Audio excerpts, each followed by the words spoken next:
Hello viewers, welcome to டிகேஸ் kitchen. இன்றைக்கி நம்ம சுவையான கலர்ஃபுல்லான பூந்தி லட்டு எப்படி செய்கிறதுன்னு பார்க்கலாம்.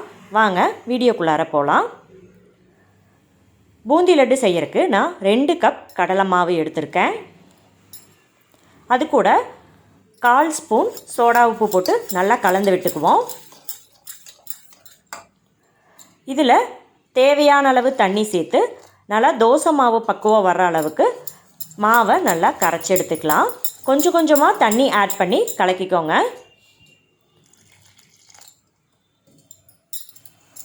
இப்போ நல்லா கலக்கிட்டோம்.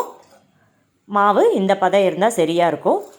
இப்போ நம்ம ஒரு வாணலியில் எண்ணெய் விட்டு எண்ணெய் நல்லா சூடானதுக்கப்புறம் ஒரு ட்ராப் மாவை ஆட் பண்ணுவோம்.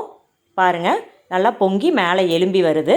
இந்த ஸ்டேஜில் நம்ம ஒரு ஜல்லிக்கரண்டி எடுத்து அதில் மாவை விட்டு நல்லா ஒரு கரண்டியில் சுற்றி எடுத்தோம்னா கீழே அழகாக பபிள்ஸாக நம்மளுக்கு பூந்தி கீழே விழுகும். இதை நல்லா சுற்றி எடுத்துக்கலாம். ஒரு கரண்டி மாவு விட்டு அளவாக சுற்றி எடுத்துக்கோங்க. இப்போ பூந்தி நல்லா குண்டு குண்டாக அழகாக கீழே விழுந்திருக்கு. இதை நம்ம ஒரு 2 செகண்ட்ஸ் மட்டும் வெந்தால் போதும், உடனே எடுத்துடலாம். ரொம்ப நேரம் வேக வச்சிங்கன்னா நம்மளுக்கு பாகு செஞ்சு நம்ம கலக்கும் போது பாகு அதில் ஒட்டாமல் போயிடும். அவ்வளோதாங்க, வெந்துருச்சு. இப்போ எடுத்துடலாம். அடுத்த டைம் ஜல்லிக்கரண்டி யூஸ் பண்ணும்போது ஒரு டைம் நல்லா சுத்தமாக கழுவிட்டு அப்புறம் ஒரு ப்ளைன் கிளாத்தில் நல்லா தொடச்சி எடுத்துகிட்டு இதே மாதிரி பொரிச்செடுத்து வச்சுக்கலாம். நான் இன்றைக்கி பாதி மாவில் இருக்கிற கலரில் அப்படியே பொரிச்சு எடுத்துட்டேன். மீதி இருக்கிற மாவில் orange colour food colour add பண்ணி நல்லா கலந்து எடுத்துக்கலாம். நான் ஒரு 1/4 ஸ்பூன் மட்டும் ஃபுட் கலர் ஆட் பண்ணியிருக்கேன். இதை நல்லா கலக்கி விட்டுட்டு நம்ம இந்த மாவையுமே பொரிச்செடுத்து வச்சுக்கலாம். நம்ம ஜல்லிக்கரண்டி ஒவ்வொரு டைமும் நல்லா தண்ணி விட்டு அலசி எடுத்து யூஸ் பண்ணும்போது நம்மளுக்கு பூந்தி அழகாக கீழே விழுகும். இதே நம்ம தண்ணி விடாமல் யூஸ் பண்ணும்போது நம்மளுக்கு கரண்டியில் போய் எல்லாமே ஒட்டிக்கும். அப்போ கடைசியாக நம்மளுக்கு பூந்தி சின்ன சின்னதாக விழுக ஆரம்பிச்சிடும். பார்க்குறக்கு அழகாக இருக்காது. இப்போ நான் எல்லா மாவையுமே பொரிச்செடுத்து வச்சுருக்கேன். நம்ம 2 கலரில் செய்யும்போது பூந்தி பார்க்குறக்கு நல்லா அழகாக இருக்கும். லட்டு பிடிச்சி சாப்பிடும்போது குழந்தைகளுக்கும் பார்க்குறக்கு கலர்ஃபுல்லாக இருக்கும். அவங்க பசங்க நல்லா சாப்பிடுவாங்க. இப்போ சூப்பராக பூந்தி ரெடி ஆகிடுச்சு. நம்ம பாகு ரெடி பண்ண ஆரம்பிச்சிடலாம். எந்த கப்பில் கடலை மாவு அளந்தனோ அதே கப்பில் 1/2 கப் சர்க்கரை எடுத்து வச்சுருக்கு. அதே கப்பில் 3/4 கப் தண்ணி ஆட் பண்ணி அடுப்பை நல்லா ஹை ஃப்ளேமில் வச்சு நல்லா கலக்கி விட்டுக்கலாம். சர்க்கரை நல்லா தண்ணியில் கரைஞ்சி நல்லா கொதிக்க ஆரம்பிச்சிருச்சு. நம்மளுக்கு ஒரு கம்பி பதம் இருந்தால் போதும். உங்களுக்கு இனிப்பு கொஞ்சம் அதிகமாக தேவைன்னா 1/4 ஸ்பூன் சர்க்கரை எக்ஸ்ட்ரா ஆட் பண்ணிக்கோங்க.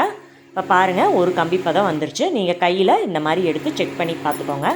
இந்த ஸ்டேஜில் 1/2 ஸ்பூன் ஏலக்காய் தூள் ஆட் பண்ணியிருக்கேன். 1/4 ஸ்பூன் பச்சை கல்பூரம் ஆட் பண்ணியிருக்கேன். இதை நம்ம ஒரு அகலமான பாத்திரத்திற்கு மாற்றிக்கலாம். இது கூட நம்ம பொரிச்செடுத்து வச்சுருக்க பூந்தி எல்லாத்தையும் ஆட் பண்ணி நல்லா கலந்து விட்டுக்கலாம். இது நல்லா சூடாக இருக்கும்போதே நல்லா கலந்து விட்டுக்கலாம். அப்போ தான் நம்மளுக்கு பூந்தி நல்லா பாகு நல்லா இழுத்துக்கும்.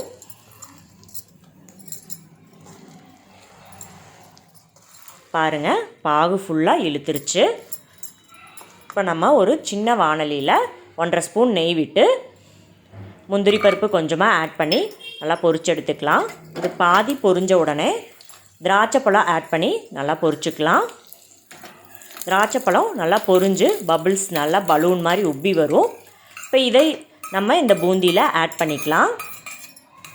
இதை நல்லா கலந்து விட்டுட்டு நம்ம ஒரு பருப்பு கடையிற மத்து எடுத்து நல்லா இடித்து எடுக்க போகிறோம். ஸ்பூன் வச்சு நல்லா பிரட்டி விட்டு இதை நல்லா இடித்து எடுத்துக்கலாம்.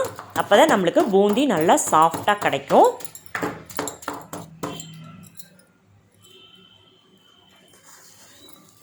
பாருங்கள், நல்லா ஸ்மூத்தாக இருக்குது. இதை நம்ம உருண்டை பிடிக்க வேண்டியதாக. நம்ம சூடாக இருக்கும் போதே உருண்டை பிடிச்சிருவோம். இப்போ நம்ம கையில் லைட்டாக நெய் தடவிட்டு நம்மளுக்கு வேணுங்கிற அளவுக்கு மாவு எடுத்து உருண்டை பிடிச்சிக்கலாம். நல்லா இறுக்கமாக உருண்டை பிடிங்க.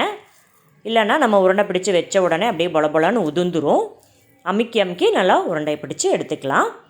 அவ்வளோதாங்க, சூப்பரான லட்டு ரெடி ஆகிடுச்சு.